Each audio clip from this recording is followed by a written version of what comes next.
Sean todos bienvenidos. Invitaremos al hermano Robert Lucioni, ayudante del comité de publicación, a leernos el texto bíblico del día. Hoy es sábado 27 de marzo, y el texto es Romanos capítulo 8, versículo 16. El Espíritu mismo da testimonio con nuestro espíritu de que somos hijos de Dios. Gracias, Robert. Es todo un honor para mí darles la bienvenida, queridos hermanos y hermanas de todo el mundo, a este programa de adoración matutina. Hoy es un día muy especial para todos. Según el antiguo calendario judío, esta noche, después de la puesta del sol, comenzará el día 14 de Nisán. El 14 de Nisán del año 33, tomando en cuenta la voluntad de Jehová, Jesús estuvo dispuesto a entregar su vida humana perfecta. Lo hizo para rescatar a la humanidad del pecado que heredó de Adán, el primer ser humano. Seguramente todos han oído hablar de Adán y Eva, la primera pareja que hubo en la tierra. Cuando Dios hizo a Adán, le dio la oportunidad de vivir para siempre. Eso es lo que quería para él. Ahora bien, Jehová le dejó claro que solo podría vivir para siempre si seguía siendo obediente.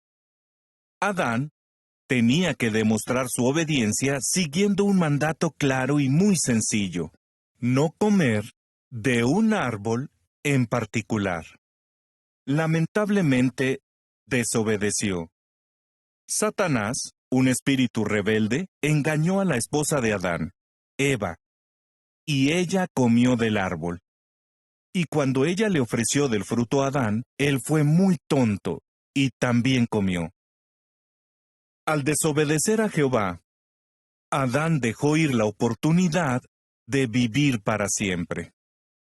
Ahora bien, ¿qué tiene que ver eso con nosotros? La respuesta la encontramos en Romanos, capítulo 5, versículo 12.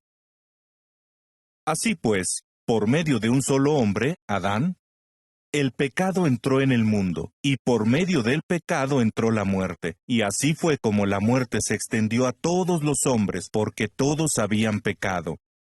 Como vemos, morimos por culpa de Adán y su pecado, no por culpa de Dios. Así como los hijos pueden heredar defectos genéticos de sus padres, nosotros heredamos de Adán y Eva tanto el pecado como la sentencia de muerte. Pero, ¿notaron que al final del versículo 12 hay unos puntos suspensivos? ¿Por qué razón? Porque el apóstol Pablo aún no había completado la idea. Nos dejó en suspenso. De hecho, esos puntos suspensivos también están allí, porque la forma en que se expresan estas ideas en griego, el idioma original, indica que el argumento no ha concluido. Aquí en el versículo 12, el apóstol Pablo deja claro que la muerte se extendió a todos mediante un hombre, pero aún no dice cuál es la solución. Ahora, en el versículo 19, Pablo sigue hablando del mismo asunto, y allí sí subraya muy bien la solución a este problema.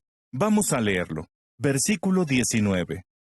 Porque tal como muchos llegaron a ser pecadores por la desobediencia de un solo hombre, del mismo modo, muchos llegarán a ser justos por la obediencia de una sola persona. Aquí queda claro que el sacrificio de Jesús es la solución. Gracias a que Jesucristo entregó su vida, todos tenemos la oportunidad de vivir para siempre. Algunos esperan vivir eternamente en los cielos, pero la gran mayoría abriga la esperanza de disfrutar de salud perfecta en un hermoso paraíso en la tierra. Al fin y al cabo, ese era el propósito original de Dios para la tierra, ¿no es cierto? Y lo que Jehová se propone, siempre lo cumple. Ahora bien, el texto para hoy, Romanos 8:16, se refiere a quienes tienen la esperanza de vivir para siempre en los cielos y gobernar junto con Jesús en el reino mesiánico. Vamos a leerlo de nuevo. Romanos 8:16. El Espíritu mismo da testimonio con nuestro espíritu de que somos hijos de Dios.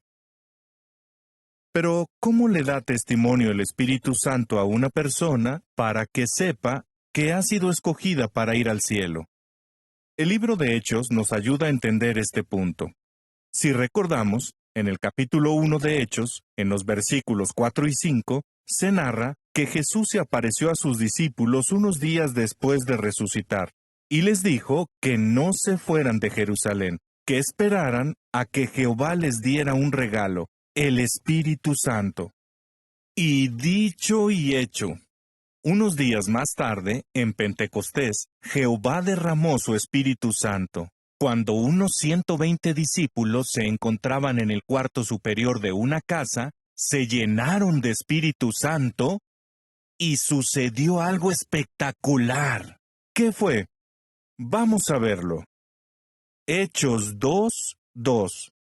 De repente, se oyó un ruido desde el cielo, como el de una fuerte ráfaga de viento, y llenó toda la casa donde estaban sentados. Y vieron aparecer algo similar a lenguas de fuego que se fueron repartiendo y posando, una sobre cada uno de ellos. Todos se llenaron de Espíritu Santo y comenzaron a hablar en diferentes idiomas, así como el Espíritu los capacitaba para hablar. Estos 120 discípulos fueron los primeros en ser ungidos con Espíritu Santo y en recibir la invitación para gobernar con Jesús en los cielos. Obviamente, aquello nunca se les iba a olvidar. Estaba clarísimo. No había ninguna duda en su mente de que el Espíritu Santo había dado testimonio con su Espíritu. Pero, ¿qué ocurrió a partir de entonces? ¿Las demás personas elegidas para ir al cielo se enteraron de una forma tan espectacular, parecida a la de los 120? La respuesta es no. Veamos un ejemplo. Leamos los versículos 37 y 38. Aquí, en Hechos capítulo 2, vamos a ver lo que pasó con varios miles de discípulos que también fueron ungidos con Espíritu Santo aquel mismo día de Pentecostés. Versículo 37. Cuando oyeron esto, sintieron que un dolor les atravesaba el corazón, y les preguntaron a Pedro y a los demás apóstoles, «Hermanos, ¿qué debemos hacer?» Pedro les dijo, «Arrepiéntanse y que cada uno de ustedes se bautice en el nombre de Jesucristo, para que sus pecados sean perdonados, y recibirán el regalo del Espíritu Santo». El versículo 41 indica que unas 3,000 personas se bautizaron aquel día, pero notaron que aunque fueron ungidos con Espíritu Santo después de bautizarse, no ocurrió ningún milagro espectacular, como en el caso de los 120 que habían recibido Espíritu Santo más temprano aquel mismo día. Ahora surge una interesante pregunta. ¿Quiere decir esto que la persona que Dios escoja para ir al cielo recibirá el testimonio del Espíritu el día de su bautismo? De nuevo, la respuesta es no. La prueba la encontramos en el capítulo 8 del libro de Hechos. Los invito a leer un interesante relato que comienza en el versículo 14. Cuando los apóstoles que estaban en Jerusalén oyeron que la gente de Samaria había aceptado la palabra de Dios, les enviaron a Pedro y a Juan. Así que ellos bajaron y oraron para que los samaritanos recibieran Espíritu Santo, pues solo habían sido bautizados en el nombre del Señor Jesús, y ninguno había recibido aún el Espíritu Santo. De modo que les impusieron las manos, y ellos empezaron a recibir Espíritu Santo. Como acabamos de leer en este relato, el Espíritu Santo dio testimonio con el espíritu de aquellos samaritanos tiempo después de que se bautizaran. Y así sucede hoy. El Espíritu Santo da testimonio con el espíritu de la persona tiempo después de que ésta se bautiza, y después de haber tenido suficiente tiempo para demostrarle a Jehová que es leal. Otra pregunta.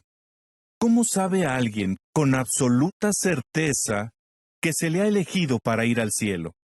Lean conmigo Primera de Juan, capítulo 2, a ver si esto nos ayuda. Primera de Juan 2:20.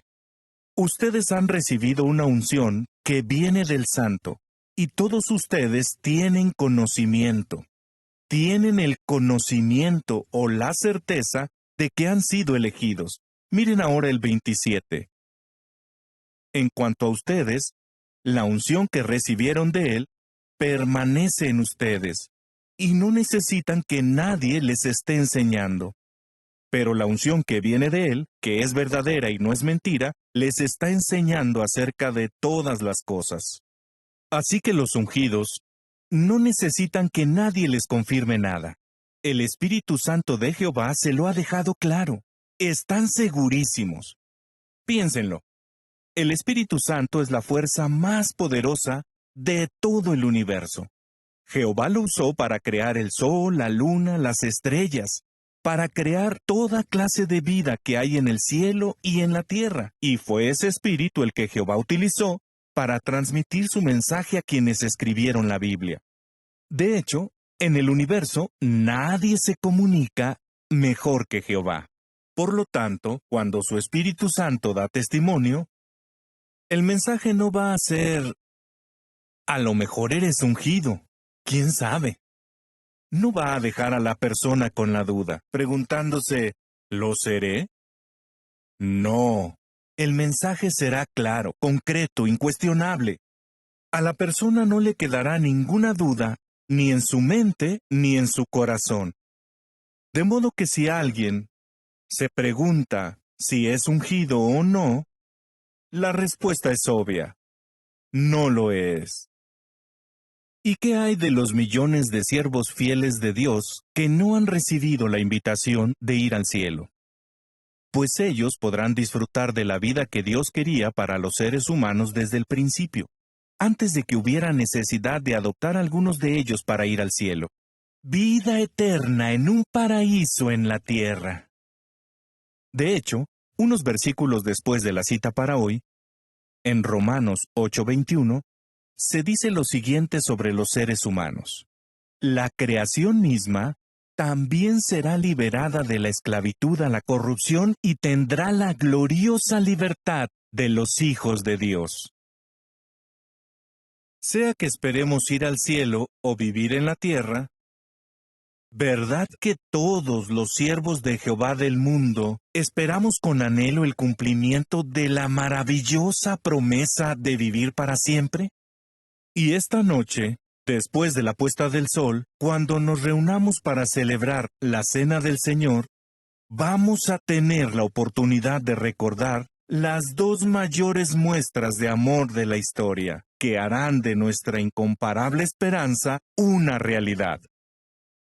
Ahora, vamos a pedirle al hermano Lucioni que lea los comentarios de la Atalaya para la cita bíblica del día de hoy. ¿Cómo sabe alguien que ha recibido la llamada celestial?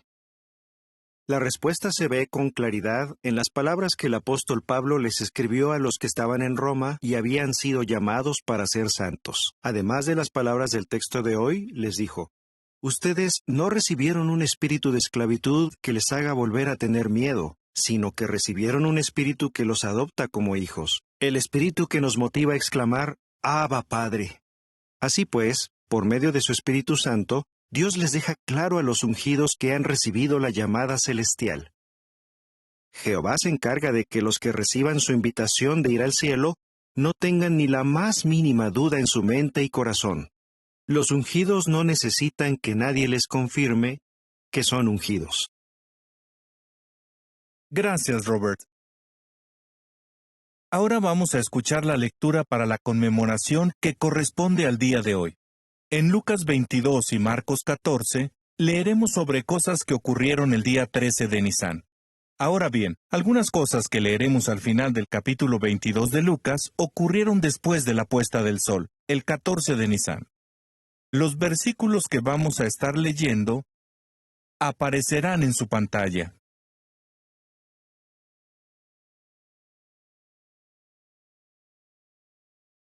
Entonces llegó el día de la fiesta de los panes sin levadura, en el que hay que ofrecer el sacrificio de la Pascua.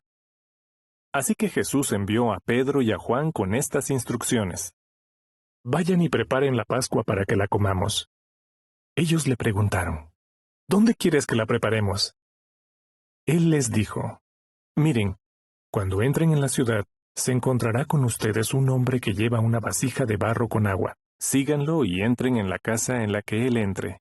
Y díganle al dueño de la casa, el maestro te dice, ¿dónde está el cuarto de invitados, para que yo coma la Pascua con mis discípulos?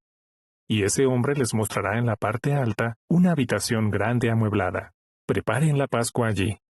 Ellos se fueron y lo encontraron todo tal como él les había dicho. Entonces hicieron los preparativos para la Pascua.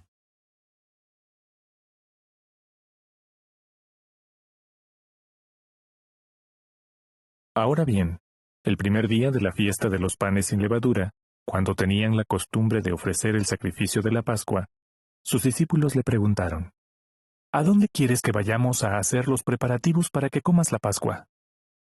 Entonces él envió a 2 de sus discípulos con este encargo. Vayan a la ciudad. Allí se encontrará con ustedes un hombre que lleva una vasija de barro con agua. Síganlo, y donde sea que él entre, díganle al señor de la casa.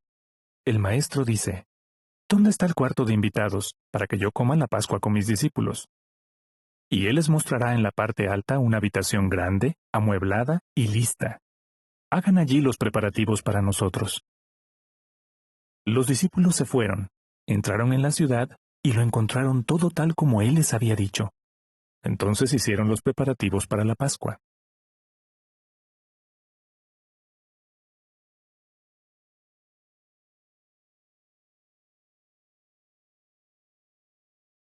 Así que cuando llegó la hora, él se sentó a la mesa junto con los apóstoles.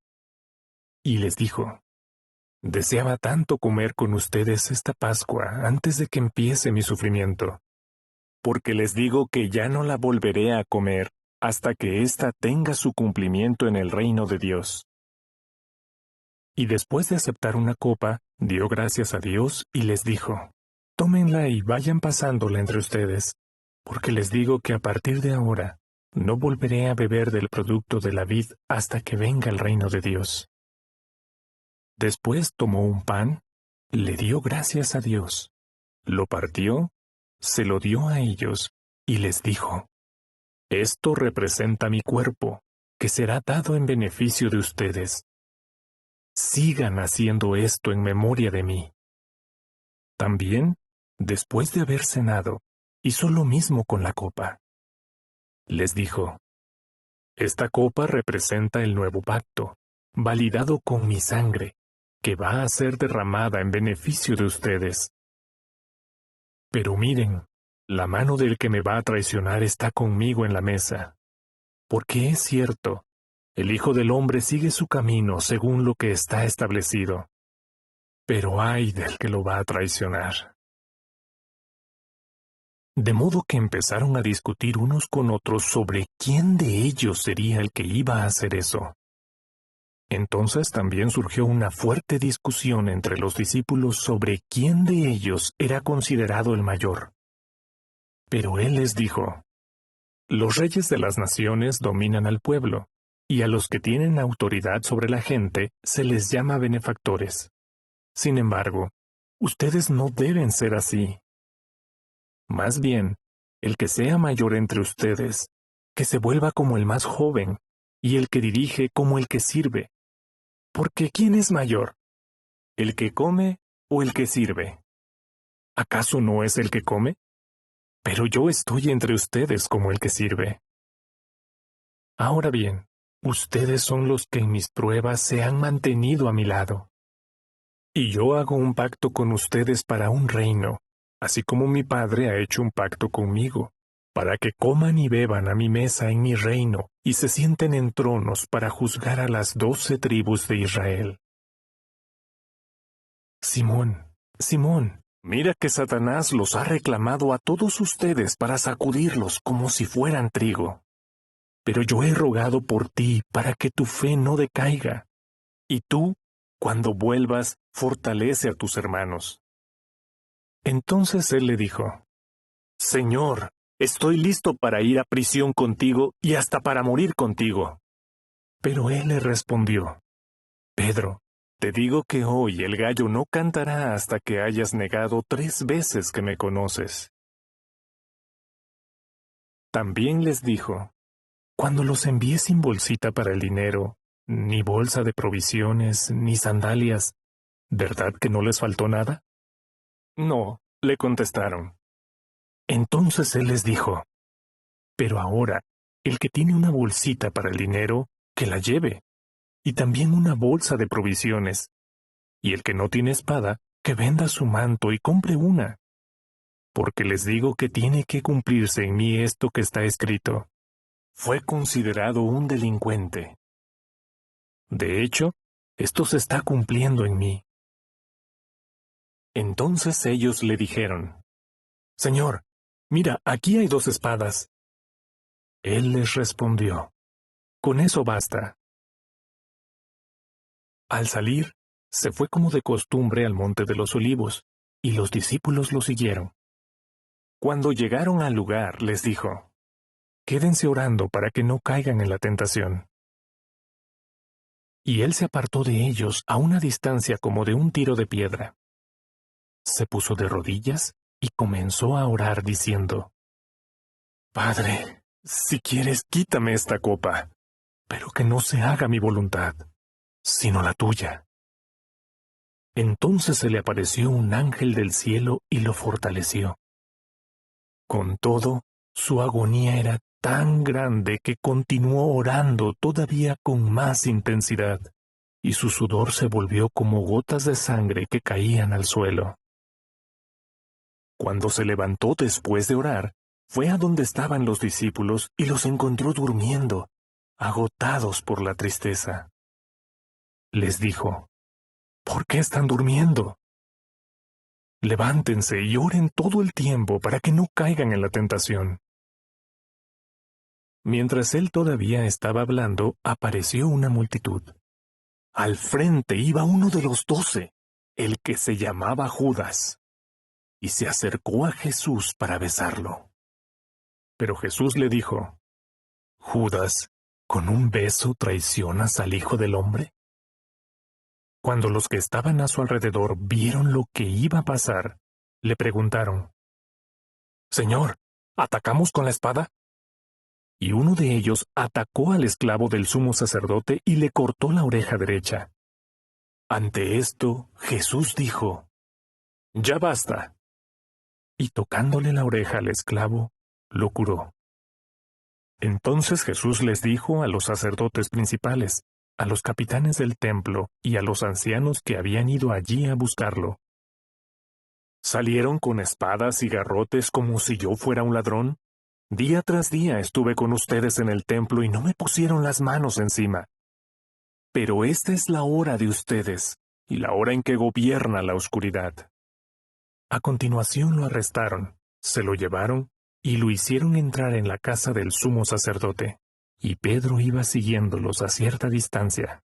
Ellos encendieron un fuego en medio del patio y se sentaron juntos. Pedro estaba sentado entre ellos. En eso, una sirvienta que lo vio sentado a la luz del fuego se quedó mirándolo y dijo, «Este hombre también andaba con él».